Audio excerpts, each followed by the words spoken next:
But first, it's been 20 years since she died in a fiery plane crash, and serious questions still linger. Was she drugged before she got on that doomed flight? And Minnie Riperton, the singer and songwriter best known for her 1975 recording of Loving You, died of cancer today in Los Angeles. She was 31. Have you ever wondered if one of the most beautiful black R&B singers of the 70s and 80s, who once stood on the Grammy stage and made millions applaud, also had nights where she cried alone, ashamed of her looks, haunted by her weight, just like any other ordinary woman? Some of them even underwent secret cosmetic surgeries without insurance, just to keep their place in the spotlight. And when they died in pain, the real cause of death was forever buried. No one ever mentioned the scar across their stomach, the infections that led to a slow execution. So what really happened to the women who were once icons of beauty and talent? In this video, you'll hear the untold truths about 15 stunning black R&B singers, women who once lit up the stage, but were lost forever to the knife that tried to keep them shining. 19. Tammi Terrell, the secret behind an angel's beauty. No one would have guessed that the beginning of this tragedy came from an angelic face that even Marvin Gaye couldn't resist. Tammi Terrell wasn't just one of Motown's brightest voices. She was also one of the most beautiful faces ever to walk onto an R&B stage in the 60s. Classic curls, flawless glowing skin, a sweet smile like her melodies, and eyes that made even Marvin go silent every time she sang beside him. But behind the perfect hair and the white satin gowns were tense meetings backstage. In late November 1967, in a private meeting with only two people, Motown's boss, Berry Gordy, looked at her for a long time and said, "You sing beautifully, but if your nose were just a bit higher, we could get you on the Holiday magazine cover." That one sentence kept Tammi silent the entire meeting. 3 months later, she went to an unlicensed private clinic on the outskirts of Detroit. It was a place known for touching up a few other artists before. The surgery lasted 2 hours. A nurse later said Tammi woke up in the middle of it because the anesthesia was too light, her eyes wide open, sweat pouring down her face. But her mouth couldn't scream because it was clamped shut. After that, Tammi began fainting frequently, suffered intense headaches, and lost hair in patches. People said it was stress, but no one knew the truth. By October 1969, Tammi collapsed on stage in Virginia and was diagnosed with a recurring brain tumor. But what confused doctors was the severe inflammation around her sinuses, damage from the botched nose surgery that had destroyed her immune system. The chief physician at Thomas Jefferson Hospital quietly told her family, "We can't treat the brain when her face is still infected." After that final diagnosis, all hope was gone. The doctors could only buy her time. No longer able to save her, in just a few short weeks, Tammi lost vision in her right eye, then couldn't walk. Her hair fell out in clumps, her skin darkened from the spreading infection. Every small scratch refused to heal. She had constant high fevers, couldn't eat, couldn't even sing a single note. When she was given the final dose of antibiotics, her blood vessels constricted and turned purple right before the nurse's eyes. On March 16, 1970, at 4 a.m., her heart stopped. In her patient gown pocket, they found a small makeup mirror, its glass removed. Perhaps in the end, what Tammi feared most wasn't death, but the fear of seeing herself changed beyond recognition in the mirror. 18. Lisa Left Eye Lopes, The Hidden Truth. Before the car crash, Lisa's story was entirely different. The tragedy struck at a sharp curve before she even had the chance to recognize who she had become. At 30, Lisa Left Eye Lopes seemed to have it all. She was the soul of TLC, the legendary black girl group of the 90s, holder of 4 Grammy Awards, and with a solo album about to drop. But when she stood alone without Chili or T-Boz, Lisa began to feel unusually small. Every time she faced the camera alone, she realized the spotlight no longer shined on her voice or personality, but on curves that weren't right, skin that was too dark, a frame that was too thin. In June 2001, she quietly entered a private clinic in Santa Monica. No one knew about it, and the only explanation she gave her assistant was vague, "Just prepping my look for the new album." 6 hours later, Lisa left the operating room with bandages around her chest and a lingering ache. For the next 3 weeks, the wound swelled, leaked fluid into her bedsheets every night. Her trusted assistant had to clean and dress the wound daily while Lisa said nothing. In July, she returned to the studio. Still herself, but something in her eyes had dimmed. She often closed them for long stretches, lost focus, and sometimes froze mid-sentence without reason. Once, while walking down the stairs, she collapsed, clutching her head, her breath broken and shallow. Few knew that by then, painkillers had become her daily lifeline. By August, Lisa refused all medical checkups, terrified the surgery would be exposed. Promotional shoots for Supernova were constantly rescheduled. She couldn't stand longer than 10 minutes. One creative director whispered, "She's trying to look like someone who isn't her." On April 25, 2002, in Honduras, Lisa was driving back to the hotel. Dashcam footage captured the final moment, eyes half closed, hands off the wheel, head tilted in exhaustion. The car veered off the road, flipped multiple times. She died on the spot, painfully. The autopsy revealed no alcohol, no drugs. Turns out, her body had simply run out of strength to survive that one last turn. Who would have thought the road she took in search of perfection was the same road that took her life? 13. Aaliyah, the pain that was never logged in the autopsy report.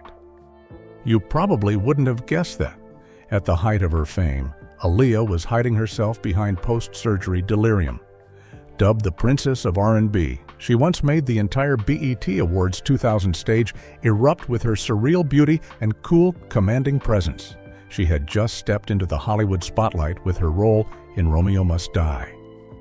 But few people knew that just weeks after the awards, she secretly went to a cosmetic clinic in New York to get a nose reduction and facelift, preparing for her role as the vampire queen in Queen of the Damned. It wasn't a spontaneous decision. A film studio had once implied that Aaliyah's appearance was not cinematic enough. And at just 21, she was already swept into the machinery of toxic expectations. After the surgery, Aaliyah was no longer herself. She began quietly losing sleep. Her body grew exhausted.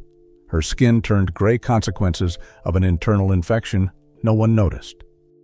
When she arrived in the Bahamas in August 2001 to shoot the Rock the Boat music video, she had to rely on painkillers every morning just to keep going.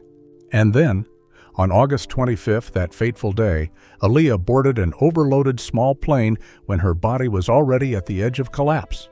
The crash in the Abaco Islands killed all 9 people on board. But for Aaliyah, the pain ran deeper than death. A later investigation revealed her body showed signs of long-term exhaustion, but none of it was ever officially reported. Hollywood stayed silent. Her family kept the surgery secret, but the Black artist community began to speak up. Why would a girl so beautiful feel the need to change herself? Who made her carry that scar? Aaliyah died at 22 before she had the chance to become a true cinematic icon. But the obsession she left behind with beauty standards, industry pressure, and irreversible decisions remains a deep, aching wound in the history of R&B. 12. Minnie Riperton, The Tragedy of a New Mother. Few can forget the angelic voice of Minnie Riperton in Lovin' You, a tender ballad that soared across 8 octaves like it was rocking the whole world to sleep. In 1975, she lit up the Grammys, radiant in a white gown, with the glowing smile of a new mother. But right behind the stage lights were cruel whispers, Minnie's gotten fat. She's no longer the soul goddess. Pressure from the label and producers came quickly. They never said it outright. But the stares and the shrinking number of show offers said it all. In May 1977, Minnie decided to undergo liposuction at a private clinic in Chicago. She didn't tell her husband, only said, "I need to get my figure back for the music, for the fans." After the surgery, Minnie often felt tired. Her skin went pale. Her weight dropped rapidly. But she thought it was because of taking care of her baby, because of the packed schedule. Until one September morning in 1977, while recording, she felt a sharp pain in her left chest that stopped her from continuing. Her assistant helped her off the chair, and that day she was taken to the hospital on suspicion of a breast tumor. A few weeks later, the doctor called her in privately and said bluntly, "We found a malignant tumor. It's spreading fast." The room fell silent and Minnie burst into tears. She was afraid she wouldn't be able to sing again, wouldn't walk her child to school, wouldn't get to do the most basic thing live for herself. And so, the artist went through chemotherapy in silence, hiding everything from the media. On July 12, 1979, Minnie passed away at the age of 31. Her daughter Maya held her hand and whispered, "You'll always be the most beautiful voice in my life." Minnie Riperton had to trade her life just to fit into a mold someone else created for her. 11. Vesta Williams, The Cost of Blind Love. With her powerhouse vocals and electric stage presence, Vesta Williams shook the 1987 American Music Awards with congratulations. A true R&B diva, no icy beauty standards, just a voice that made the crowd tremble. But few would believe that same woman once stared into the mirror and asked herself, "Am I not pretty enough to be loved?" In 1990, while in a relationship with a powerful music producer, Vesta believed she had found something solid. He held her hand on red carpets, professed his love in public.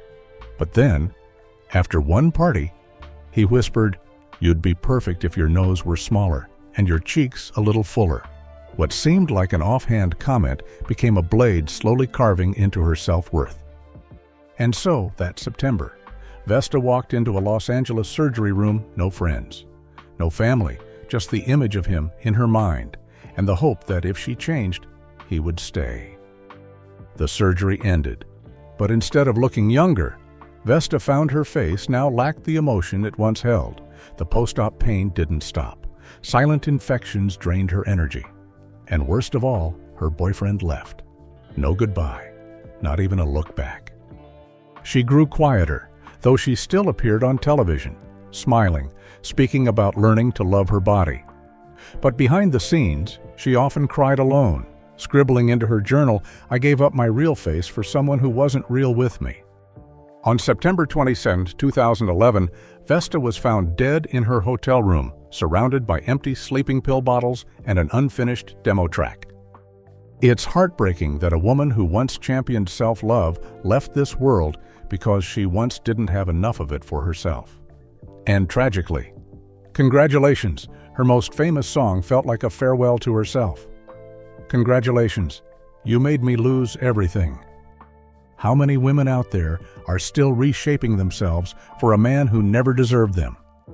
10. Betty Wright. The pain hidden behind the smile of Clean-Up Woman. Anyone who heard Clean-Up Woman in 1971 remembers Betty Wright, the 18-year-old brown-skinned girl with a voice both tough and tender, just like the lives of the black women she sang for. In 1972, at the Soul Train Awards, when Betty stepped onto the stage with her proud afro and fiery orange dress, the audience roared with applause.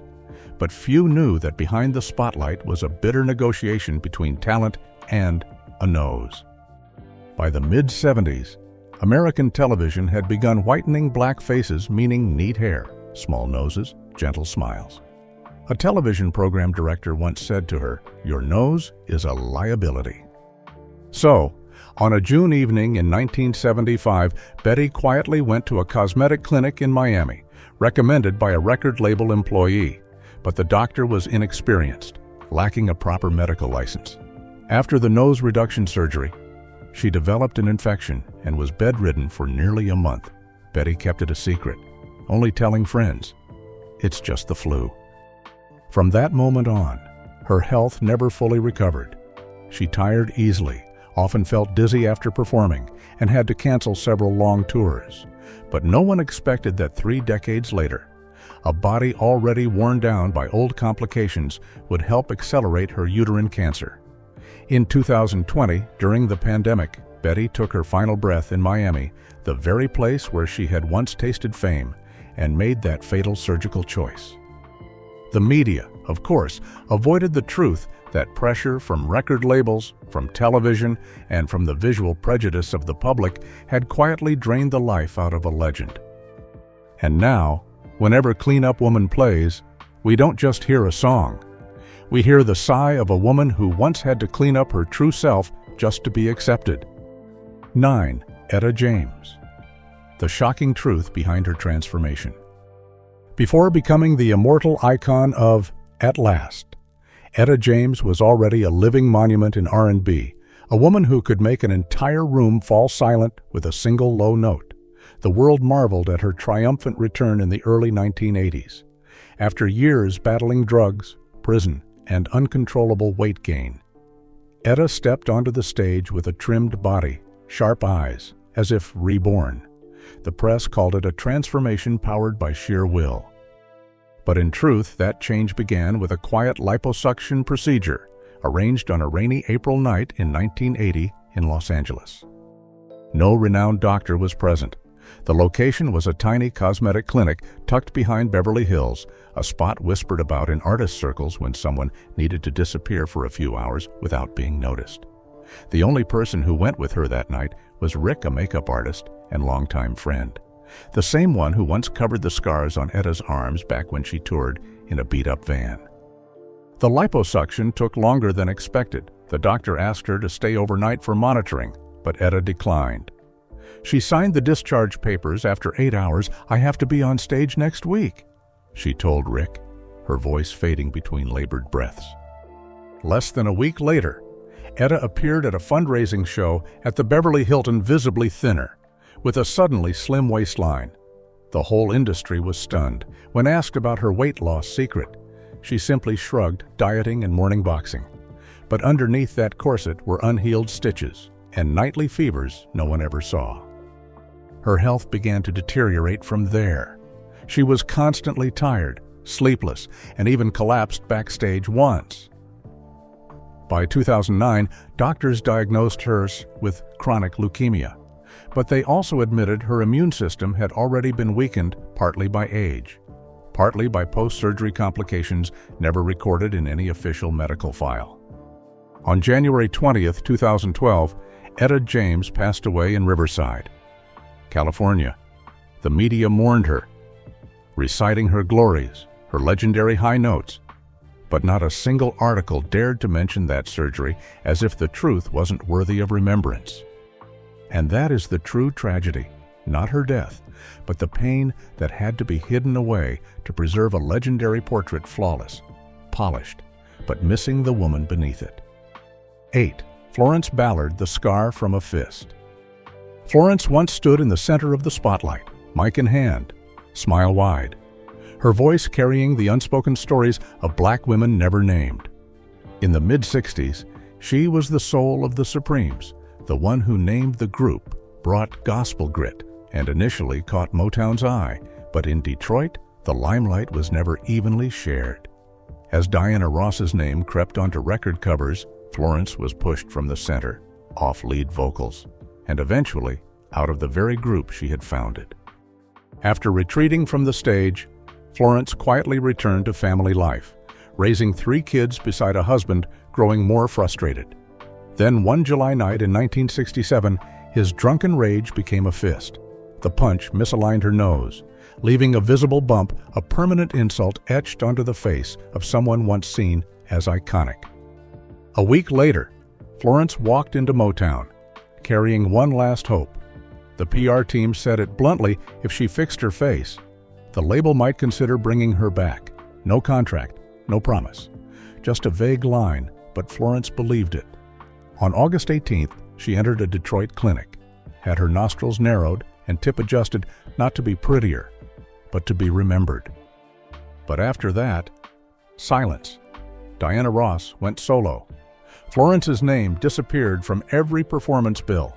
The disappointment spiraled into depression, then alcoholism.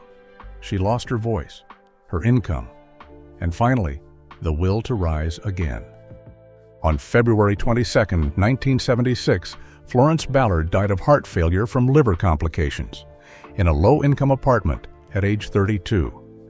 The altered face didn't bring her back to the stage. It became the mark of a woman who gave up everything for a promise that was never kept. 7. Serita Wright, a surgical wound that led to death. In her early 40s, Serita Wright was invited to reunite with Stevie Wonder for a special TV program. But after 3 pregnancies, her sagging belly made her hesitant to appear on camera when the stylist bluntly said, "You can't wear a bodysuit like this." She stayed silent, then quietly booked a liposuction and tummy tuck for March 21, 1995 in Los Angeles. Post-op, she had a slight fever, unusual bruising around the incision, but still pushed herself to perform. Under the lights, she smiled. But in the weeks that followed, the inflammation never subsided. The infection spread, compromising her immune system. Months later, doctors found a malignant lump in her breast, but by then, her body was too weak for early chemo. Serita passed away on July 6, 2004 from metastatic breast cancer. But everyone knew that surgical cut didn't just remove excess skin, it fractured her last line of defense. The operation meant to reclaim her image ultimately took away her ability to fight disease and the arms of her daughter forever. 6. Mary Wells, the surgery that took her voice. After leaving Motown, Mary Wells longed for a comeback. A new record label agreed on one condition she had to change, not just her music, but her face. On June 19, 1966, Mary entered an operating room in New York to have her nasal bone reduced, as requested by the PR team who said she had to be different from the old Mary. After surgery, the doctor prescribed antibiotics to prevent infection, but that became the fatal mistake. The medication triggered a severe inflammatory reaction in her laryngeal membranes. Her voice turned hoarse, lost its high notes, and lost the power to soar. Singing became painful. Her recording contract was canceled, live performances stopped, and her main source of income vanished. Each passing day, that very throat, the one that had brought my guy to millions, became a constant, dull wound. She lived quietly until years later, when doctors found laryngeal cancer. On July 26, 1992, Mary passed away. But the truth is, that prescription after surgery had killed her long before by taking her voice, then her hope, and finally, her life. 5. Natalie Cole, a post-surgery complication. As the new millennium began, Natalie Cole, the woman who once moved the world with Unforgettable, knew that voice alone was no longer enough. Her album Love Songs was about to drop, but the label advised her to refresh her image to align with the MTV era, which glorified flat-screen ready goddesses. They said it gently, but with meaning. Your voice is timeless, but your image needs revival. The biggest pressure didn't come from fans, it came from memory. Natalie was Nat King Cole's daughter, a diva who had overcome drugs and illness. She refused to fall behind. In October 2000, she quietly underwent liposuction and a breast lift at a private clinic in Los Angeles, not to change, but to hold on to what once was hers. The procedure caused mild sepsis, which rocked her already weakened body from hepatitis C. Within months, her kidney function declined rapidly. Doctors recommended a transplant, but the recurring post-op fevers made her ineligible for immunosuppressants. Natalie fought for over a decade in a failing body, until December 31, 2015, when her heart finally stopped silently. The family denied cosmetic surgery, but those in the industry knew that post-op complication from years earlier had worsened her underlying illness. And Natalie, the woman who had survived drugs, HIV, and kidney failure, was ultimately taken down by one surgery meant to make her look like herself 15 years ago. 4. Aretha Franklin, a small incision that drowned the Queen of Soul. As the Queen of Soul, Aretha Franklin commanded global respect with her voice alone, no need for glitz or gowns. But by the mid-70s, after repeated criticism that she was not camera-friendly, even she, the woman who sang Respect like a feminist manifesto, chose silence and agreed to go under the knife. In March 1975, Aretha underwent a facelift and nose reduction in New York. She told no one. The real reason wasn't vanity, it was a quiet humiliation during an NBC taping. The director had cut all her close-up shots because the angle wasn't national broadcast friendly. She had raged, then cried alone that night. The surgery made her look better on screen, but it also triggered chronic infections. Her sinuses and lymph nodes never fully healed. Her immune system weakened. Her body fatigued. Her voice sometimes cracked unpredictably. But Aretha never stopped singing. She still performed, still hit the high notes, only now fewer people saw her smile. When diagnosed with pancreatic cancer in 2010, doctors revealed that the prolonged inflammation had reduced her ability to respond to treatment. Though she fought for years, she passed on August 16, 2018, in Detroit. Fans mourned, calling her a warrior. But few knew it was that small choice in 1975 to fit the camera frame that opened the door to 4 decades of slow decline. For Aretha, perfection was never about skin or a nose bridge, but the industry taught her sometimes one bad camera angle is all it takes for people to forget that voice once changed history. 3. Sarah Dash, liposuction that ended a comeback. In 2005, LaBelle, the legendary group behind Lady Marmalade, announced a reunion. Sarah Dash, then nearly 60, still had the firepower in her voice that once lit up 1970s stages. But during the first fitting session, when she tried on the performance outfit, a backstage staffer joked, "We'll need some tweaking to make the poster look balanced." That seemingly harmless line stayed with her for nights. Sarah flew to Miami to get a Brazilian-style BBL and thigh liposuction, then a trend among younger stars. The procedure took place in June 2005 at a private clinic. Internal records said no complications, but her body told another story.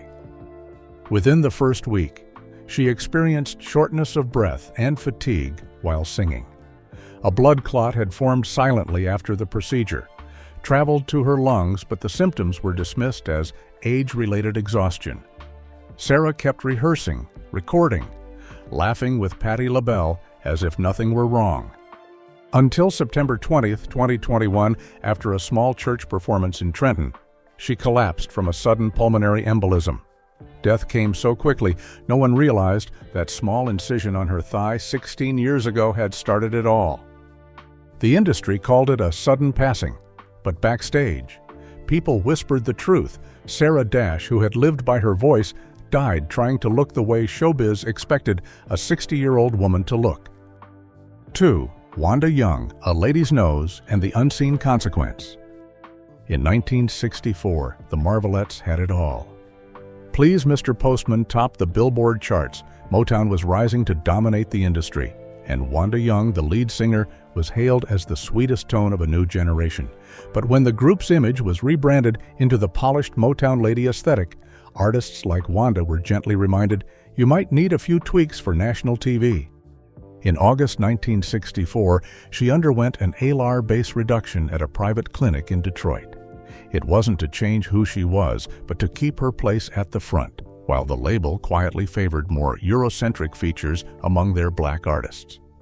The surgery didn't cause immediate complications, but over time, Wanda developed frequent headaches, nasal congestion, and chronic sinus infections.